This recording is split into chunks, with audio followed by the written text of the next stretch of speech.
This video is about how to have your kids share your faith once they grow up. It's a very important topic to many parents of faith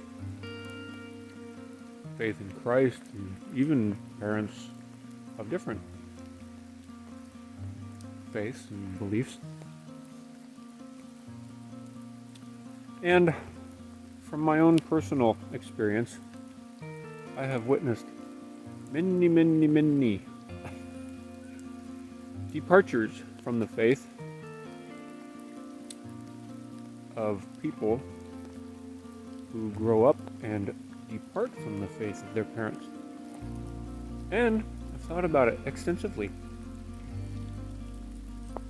And here's what I've come up with.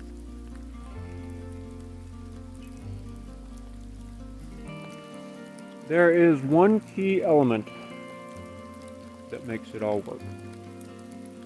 That will 99.9999999% guarantee that your kids will share your faith and even choose your faith when they grow up and become adults.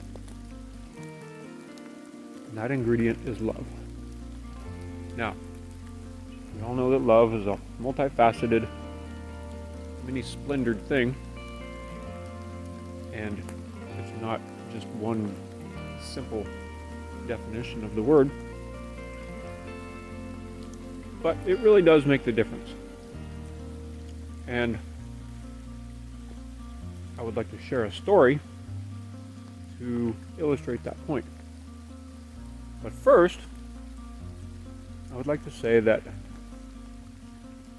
there are a few methods used traditionally, speaking within Christianity, because that's the realm and the society and the culture that I'm familiar with,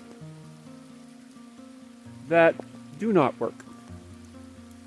They can be a help to achieving this goal, but they are definitely not the key factors.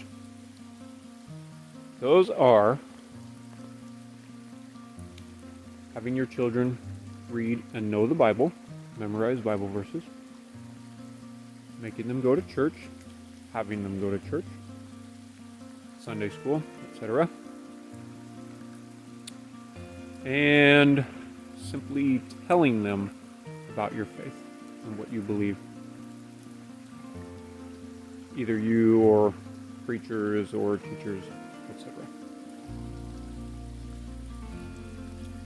None of these three tactics or methods comes anywhere near guaranteeing that your kids will share your faith once they grow up, or choose your faith once they grow up.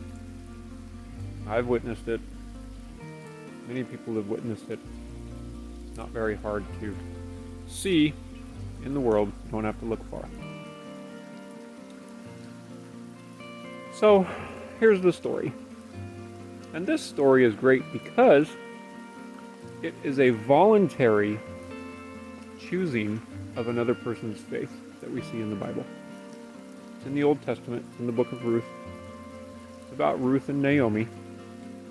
Naomi is the one who had the faith, and Ruth is the one who chose her faith, chose the faith of Naomi. And what caused Ruth to choose Naomi's faith? It was their love. It was the love that she and Naomi shared that had been fostered for years and years and years between the two. If you know the background of the story at all, Ruth was a Moabitess. The Moabites did not share the faith of the Israelites, which Naomi was.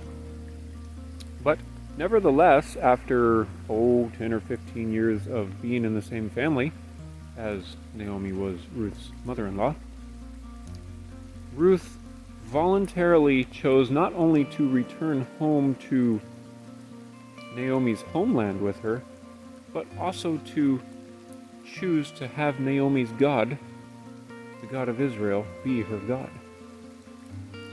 And interesting to note, There are no records of Naomi attempting to get Ruth to do this. There may have been, we don't know. There's a lot missing from that story, obviously.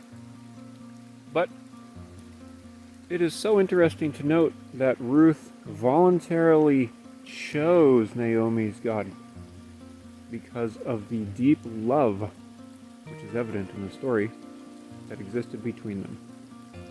Now, this is what we want for our kids, right? We want our kids to voluntarily choose whether we have told them about our faith, whether we have caused them or asked them to read the Bible or not, or whether we have sent them to church or not. We want them to grow up and look at us and say, wow, I choose your God, right? I choose Christ, right? So how are we going to do that? We're going to do that by loving them well. Now, I have seen and personally experienced the opposite happen, wherein children are made to read the Bible, made to go to church, and told about the faith of the parents. And once those kids grow up, missing factor, and there was very little love present in the home, personal experience, and watching it happen all around me. One doesn't have to look far to see stories like this, where the children grew up and ran as far away from the parents' faith as they could, because there was no love, right? Or very little love. Or there needed to be more love, right? Genuine love, genuine warmth and affection and care and concern. Not all these fake kinds of love. Discipline with love, right? Not discipline out of anger and harshness, right? This is really critical because, as I just mentioned, and as we all know, you don't have to look far in the world to see children who grow up and abandon their parents' faith. And that is not what we are trying to do. So, should you make your kids memorize Bible verses? No, but it may help. Should you make your kids go to church? No, but it may help. Should you tell your kids about your faith? Probably, to be honest with them. It may help and it may not. But what you should do, we should do, sorry, I don't mean to sound preachy, it's always us on this channel, is love our kids well.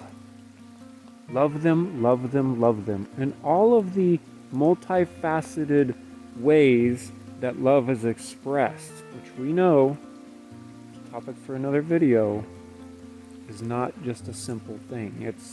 Love is a multifaceted thing that can be expressed in many ways and always does what's best for the person.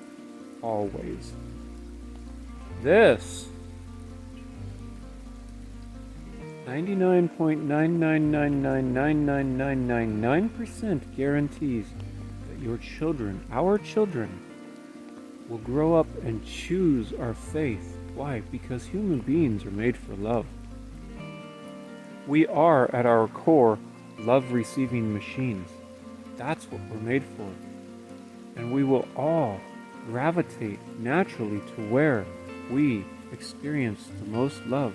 Be it our parents, be it our church, be it our friends, be it our bar, be it our social club, be it the bikers down the street, be it a gang, be it whatever. Whatever group, whatever people, whatever place that human beings experience and find love is where they are going to go naturally. It's not rocket science. So, if we want our kids to share our faith, what should we do? We should love them. And this concept is so powerful that it can even be seen with people who have no faith.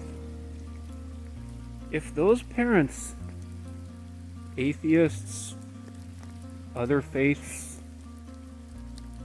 agnostics, if they love their children well, there's about a 99.99999999999% guaranteed success rate that their children will grow up to be atheists and agnostics. Because it's always love that makes the difference. It's always love that makes